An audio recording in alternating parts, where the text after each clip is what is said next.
हाँ, तो हम पढ़ेंगे कार्बन यौगिकों के रासायनिक गुणधर्म। तो इस भाग में हम कार्बन यौगिक के कुछ रासायनिक गुणधर्मों का अध्ययन करेंगे।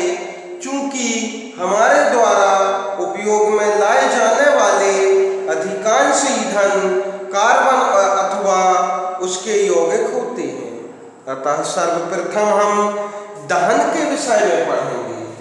दहन मीन्स होता है जलाना। तो आपने सभी अपर रूपों में कार्बन ऑक्सीजन में दहन करके ऊष्मा एवं प्रकाश के साथ कार्बन डाइऑक्साइड देता है। दहन पर अधिकांश कार्बन यौगिक भी प्रचुर मात्रा में ऊष्मा एवं प्रकाश को मुक्त करते हैं। निम्नलिखित वे ऑक्सीकरण अभिक्रियाएं हैं जिनका अध्ययन आप पहले अध्याय में कर चुके हैं। जैसे दहन, कार्बन ऑक्सीजन मिलके कार्बन को जब जलाया जाता है ऑक्सीजन की उपस्थिति में, तो कार्बन डाइऑक्साइड और ऊष्मा एवं प्रकाश निकलता है। ऊष्मा एवं प्रकाश बनता है। फिर आगे दिया है, जब मीथेन गैस को जलाया जाता है, क्योंकि कोई भी वस्तु ऑक्सीजन की उपस्थिति में जलती है, जलाया जाता है, तो कार्बन डाइऑक्साइड प्लस H2O मतलब जल वाष्प और ऊष्मा और प्रकाश निकलता है। इसी प्रकार यदि हम एथिल अल्कोहल को जलाते हैं, CH3CH2OH एथिल अल्कोहल को, तो इसमें भी ऑक्सीजन के साथ जलाया जाएगा, तो कार्बन डाइऑक्साइड प्लस जल और ऊष्मा एवं प्रकाश बनता है।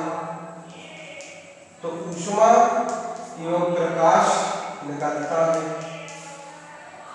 तो पहले अध्याय में हम अध्ययन की गई विधि से 2 एवं 3 अभिक्रियाओं को संतुलित करेंगे। मतलब इसमें और इसको हम संतुलित करेंगे। ठीक है, कार्बन 1 है तो इधर भी 1 है, हाइड्रोजन 4 है, इधर पर 1 है, इधर ऐसा कर दो, 2 दूनी 4 और 2 ऑक्सीजन कितने हैं 2, इधर होगा 2 और 2 4 ऑक्सीजन हो जाती है। तो इधर भी अपन इसको 2 कर देंगे। आप इधर पर भी देखेंगे 1 2 कार्बन, तो 1 कार्बन इसको 2 कर दो। ऑक्सीजन होगा 2 दूनी 4 और 1 5, तो ऑक्सीजन हो जाएंगे 1 2, इधर कर 2 दूनी 4, ठीक है, 2 दूनी 4 और 1 5। अब इसके बाद हाइड्रोजन देखो, 2 3 2 5 और 1 6, तो इधर पर कितने हैं, हाइड्रोजन कुल 2 है, 3 2 5 और 1 6, तो इधर 3 कर देंगे, 3 6, तो ऑक्सीजन हो जाएंगे अब 3 2 5,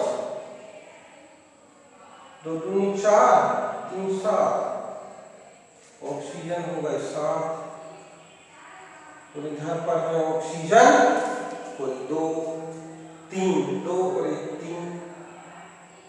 तो इसमें अपन क्या करेंगे, क्योंकि कार्बन तो 2 ही है तो 2 रहेंगे, ऑक्सीजन 2 और 1 3 है, इधर पर होगा 3 और 4 और 3 7, इधर पर अपन को 7 करना है, तो 3 दूनी 6 और 1, इधर पर 3 का गुणा कर 3 दूनी 6 और 1 7, इस प्रकार संतुलित कर देंगे।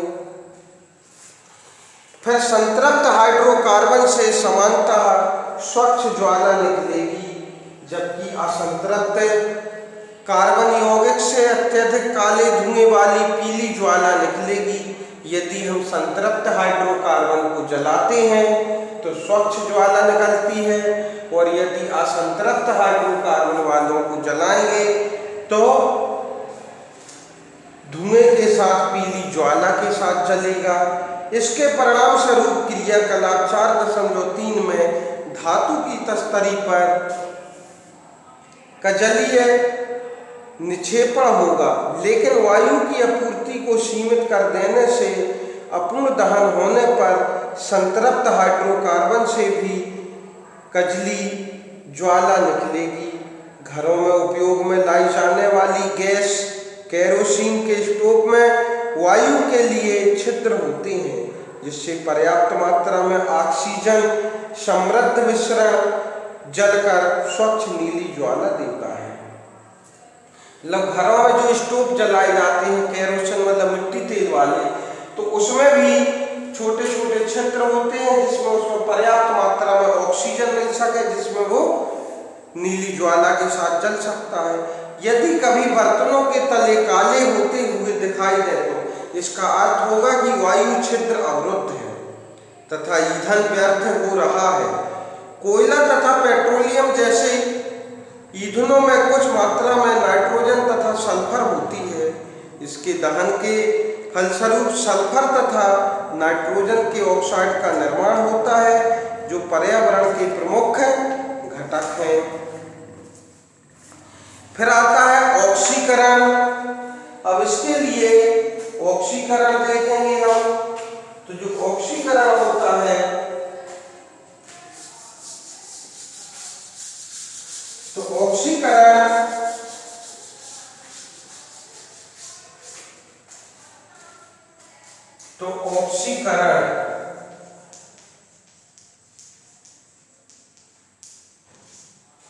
ऑक्सीकरण में प्रथम अध्याय में आपने ऑक्सीकरण की अभिक्रियाओं का अध्ययन किया। दहन करने पर कार्बन यौगिकों को सरलता से ऑक्सीकृत किया जा सकता है। इस पूर्ण ऑक्सीकरण के अतिरिक्त ऐसी अभिक्रियाएं होती हैं जिनमें एल्कोहल को कार्बोक्सिलिक अम्ल में बदल देता है, जैसे ethyl alcohol CH3 CH2 OH। तो इधर पर क्षारीय क्या है? Potassium permanganate. इस प्रकार का है क्षारीय KMnO4 पोटेशियम परमैंगनेट। और होगा पोटेशियम अम्लीकृत पोटेशियम कार्बन ऑक्साइड K2CrO7, ये अम्लीय होता है। तो इसमें प्लस ऊष्मा भी दी जाती है, ऊष्मा मतलब गर्म किया जाता है। तो ये बनता है कार्बोक्सिलिक अम्ल। तो हम देखते हैं कि कुछ पदार्थों में अन्य पदार्थों को ऑक्सीजन देने की क्षमता होती है। इन पदार्थों को ऑक्सीकारक कहलाते हैं। मतलब कुछ पदार्थ ऐसे होते हैं जो ऑक्सीजन को दान करते हैं, देते हैं, तो वो ऑक्सीकारक कहा जाता है। क्षारीय पोटेशियम परमैंगनेट तथा अम्लीय पोटेशियम डाइक्रोमेट, अम्लीय पोटेशियम डाइक्रोमेट एल्कोहल को अम्लों में ऑक्सीकृत करते हैं, मतलब ऑक्सीजन देते हैं। अर्थात ये आरंभिक पदार्थ में ऑक्सीजन जोड़ते हैं, तब अतः ये इनको ऑक्सीकारक कहते हैं। तो ऐसे पदार्थों को ऑक्सीकारक कहा जाता है जो ऑक्सीजन को देते हैं। फिर इसी प्रकार अगला आता है संकलन अभिक्रिया। संकलन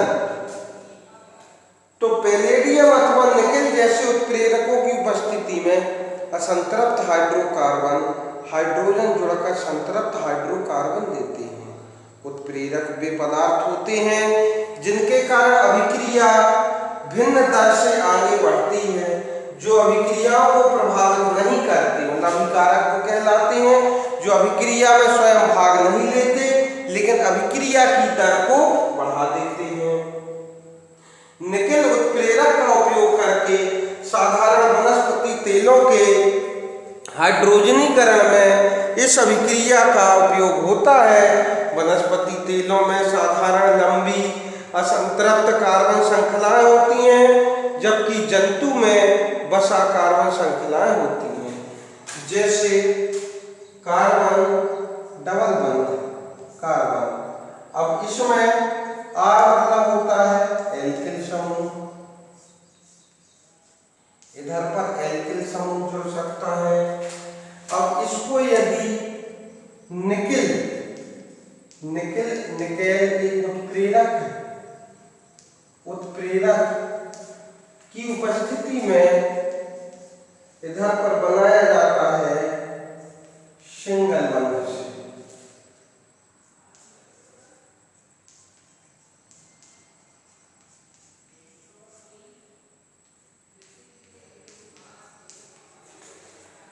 तो असंतृप्त हाइड्रोकार्बन से संतृप्त हाइड्रोकार्बन बनाना। असंतृप्त बताए थे कि जिनमें 2 या 2 से अधिक बंध पाए जाते हैं कार्बन कार्बन के बीच, वो असंतृप्त हाइड्रोजन कहलाते, असंतृप्त यौगिक कहलाते हैं। वो जिनके बीच में कार्बन कार्बन के बीच में या जिनमें 2 बंध से कम एकल बंध पाया जाता है, सिंगल बंध पाया जाता है, वो संतृप्त हाइड्रोकार्बन कहलाते हैं। इस प्रकार से